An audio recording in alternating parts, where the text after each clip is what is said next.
Kayamika Okoye sat on her sofa in Lagos, scrolling through her phone, when she saw the invitation. It was glossy, bright, and screamed luxury, her younger sister Amara's big birthday bash. But the message that came with it made her stomach drop. Please don't bring your kids. They're a bad influence. Her fingers froze on the screen. Her children, two little humans who were polite, kind, and careful to do the right thing, were suddenly labeled a problem. The words cut sharper than she expected, like a slap she hadn't seen coming. It wasn't just about missing a party. It was the judgment, the dismissal, the way years of subtle digs and quiet criticisms were finally laid bare in black and white. Kayamika felt a mix of hurt and anger, but also disbelief. She thought about all the times her children had helped others, shared their toys, or cleaned up messes without being asked. And now, somehow, that didn't matter. This invitation wasn't an invitation at all.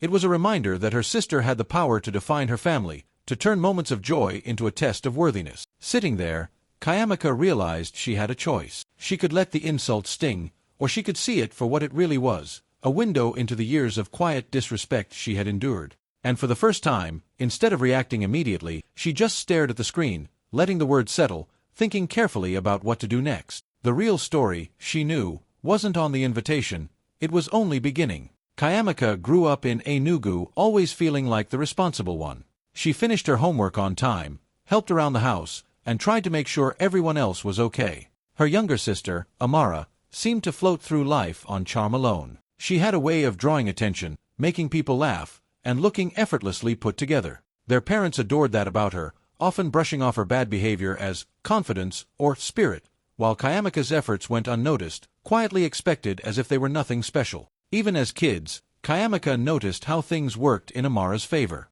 If a fight broke out or a rule was broken, Amara somehow found a way to make herself the innocent one. Kayamika learned to bite her tongue, to keep her achievements to herself, and to avoid confrontation. She loved her sister, but over time, that love mixed with frustration she couldn't voice. As they grew older, the pattern didn't change, it just shifted. Amara started making subtle digs at Kayamika's life choices, often in front of friends or family. "Are you sure you should be doing it that way?" she would ask, her tone light but her meaning sharp. She questioned Kayamika's parenting, implying her children weren't as well behaved as they seemed. She mocked Kayamika's career moves with a casual laugh that made it feel like failure was funny.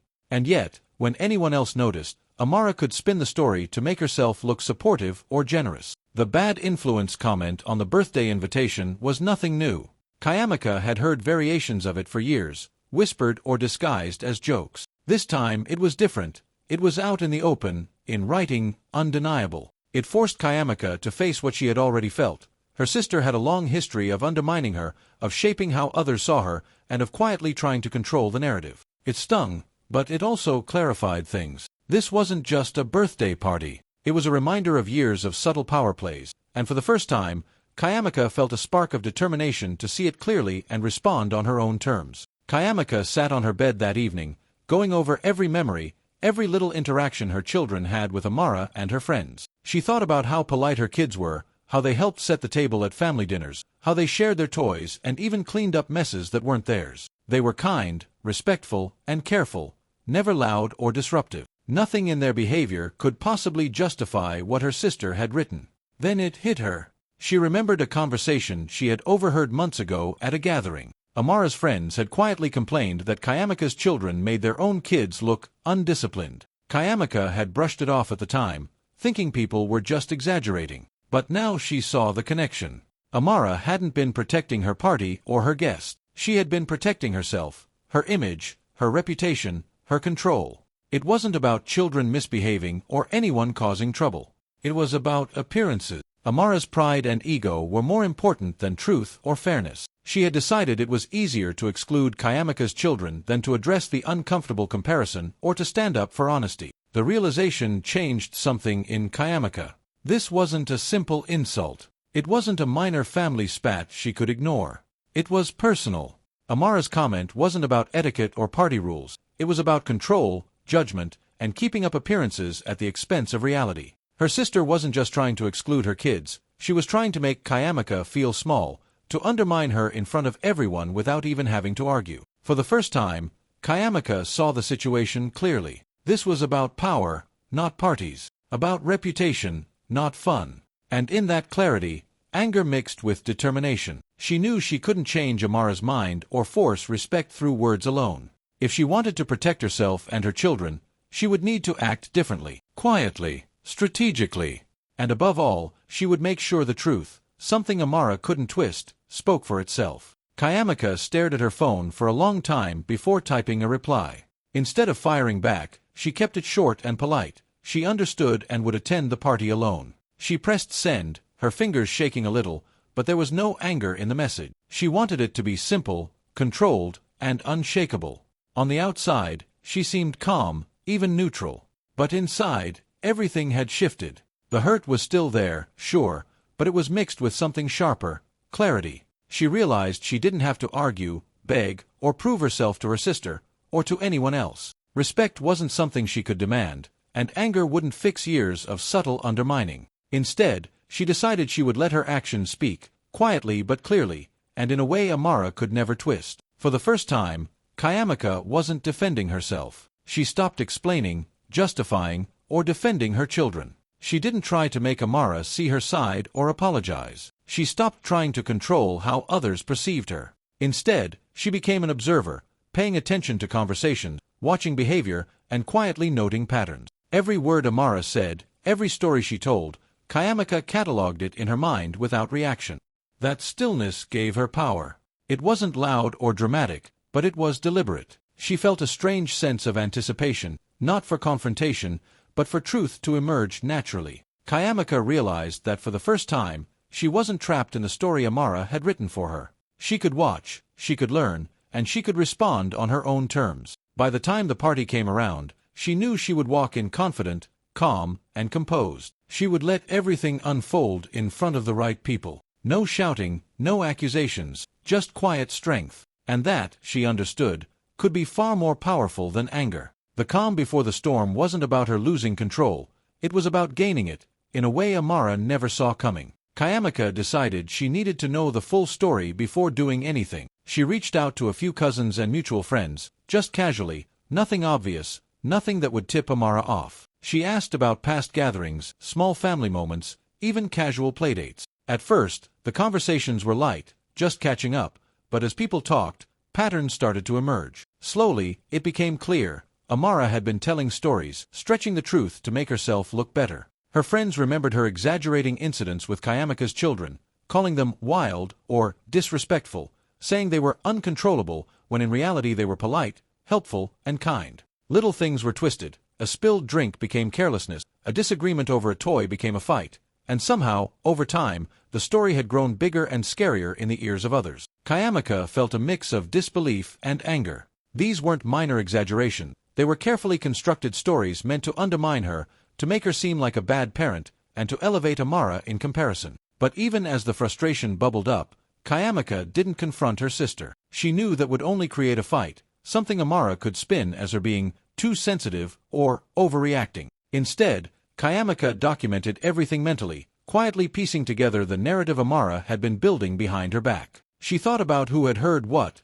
when it had been said, and how the stories had shaped people's impressions. This exercise, as quiet as it was, gave her clarity. She could see the strategy without being part of it, the distortion without buying into it. Every exaggeration, every small lie, became a piece of a larger puzzle, one she was now fully aware of. Kayamika realized she didn't need to argue or correct every story in the moment. She could let the truth speak for itself, strategically and calmly. By the time the party arrived, she knew she had a map of Amara's narrative, a mental record of every twist and lie. She wasn't going in blind, and she wasn't going in angry. She was going in prepared, with patience and quiet confidence, ready to let the real story come to light, one that no exaggeration could overshadow. Kayamika knew that if she wanted to see the full picture, she needed access. So, she offered to help with the party planning. At first, she expected a polite refusal, or maybe even a little pushback. But Amara, confident as ever and a little arrogant,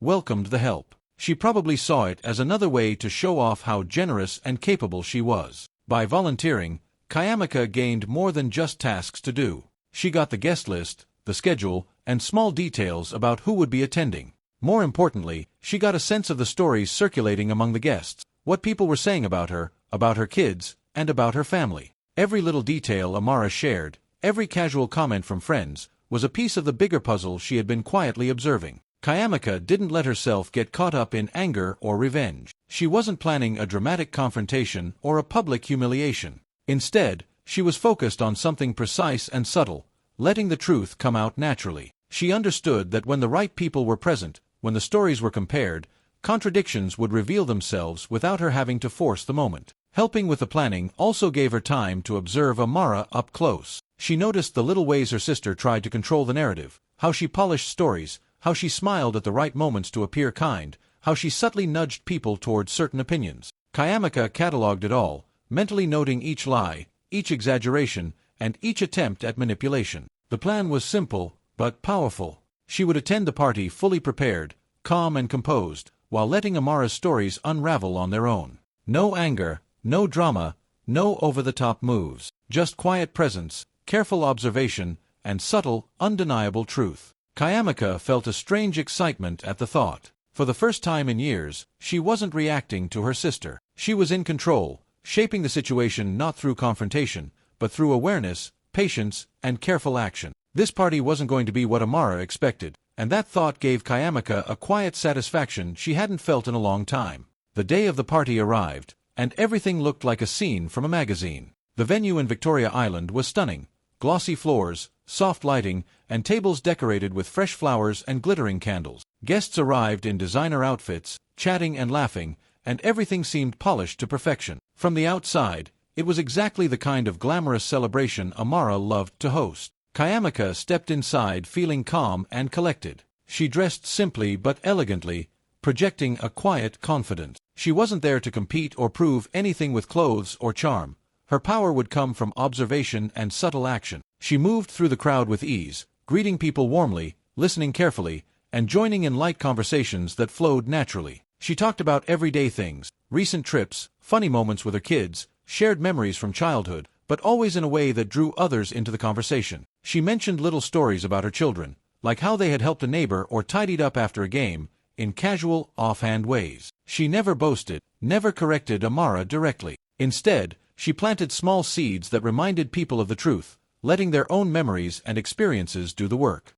As the party went on, she listened more than she spoke. Guests began to compare stories naturally, laughing about incidents and recalling past gatherings. Slowly, contradictions in Amara's version of events started to surface. Someone mentioned a moment where Kayamika's children had behaved perfectly, directly challenging the wild and unruly stories Amara had told. Another shared how Amara had exaggerated an incident years ago to make herself look better. Kayamika stayed composed, letting it unfold naturally. She didn't need to push or argue. Every small revelation, every story that didn't line up, chipped away at the narrative Amara had built. The room was full of witnesses now, people who had seen the truth themselves, and Kayamika knew it. By the time the first round of speeches and toasts began, the atmosphere had subtly shifted. What had started as a flawless showcase for Amara was beginning to bend, almost imperceptibly, under the weight of quiet truths being remembered and shared. And Kayamika, calm and observant, realized the stage had been set perfectly. Her patience and strategy were about to make the difference she had quietly planned for.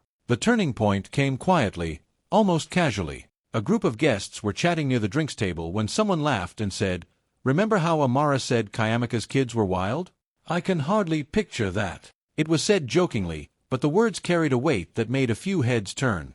Kayamika smiled calmly and shared a small story about her children, a moment everyone in the group had actually seen. She spoke lightly, almost as if she was reminiscing, about how her kids had helped organize games for younger children at a family gathering, keeping everyone entertained and behaving well. She didn't say, "Your story is wrong." She just told the truth in a way that couldn't be denied. At first, it was just a murmur of agreement. Then, as others chimed in, voices began to overlap. Cousins and friends started comparing notes, recalling incidents where her children had behaved perfectly or even gone out of their way to help others. One person remembered how her son had helped another child who had fallen during a party game. Another laughed about how her daughter had quietly cleaned up a mess that everyone else ignored. Each story contradicted Amara's exaggeration, and each story was told by someone who had actually been there. Amara's laugh, at first nervous and forced, started to falter. She tried to steer the conversation elsewhere, tried to make a joke, but the momentum had shifted.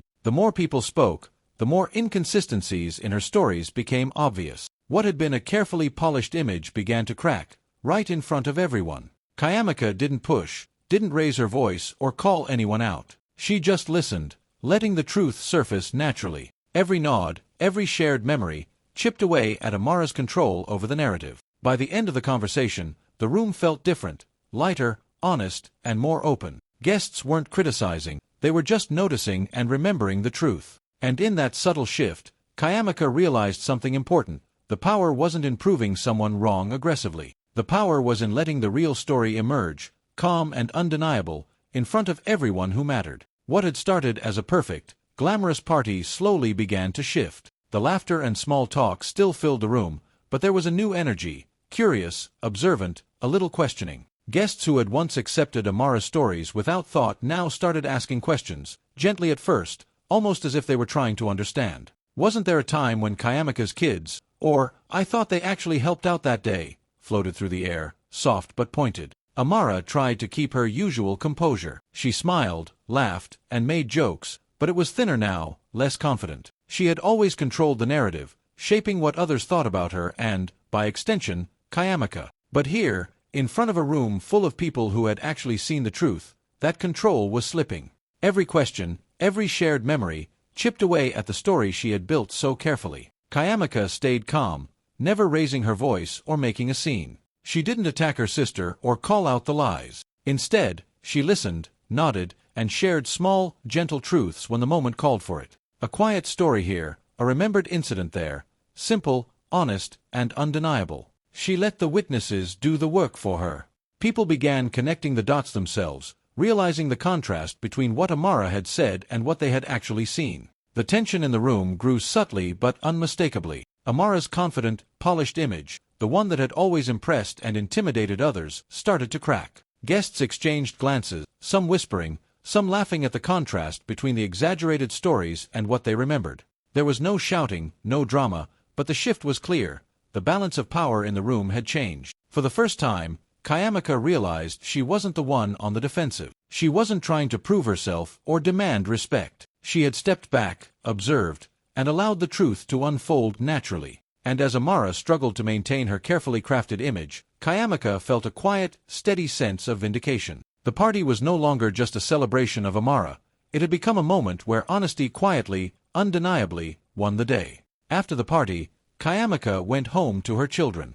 The house felt quiet and warm, a sharp contrast to the tense energy she had left behind. She hugged them, watched them laugh over small games, and felt a deep sense of relief. There was no shouting, no dramatic confrontation, no need to make anyone see her side of things. Just clarity. Sitting down later, she thought about what had really happened. She realized respect wasn't something you could demand or force. It didn't come from arguing, proving yourself, or defending every little thing. Respect came from setting boundaries, knowing your worth, and standing firm without letting anyone diminish you. That truth settled in her like a calm fire, steady and unshakable.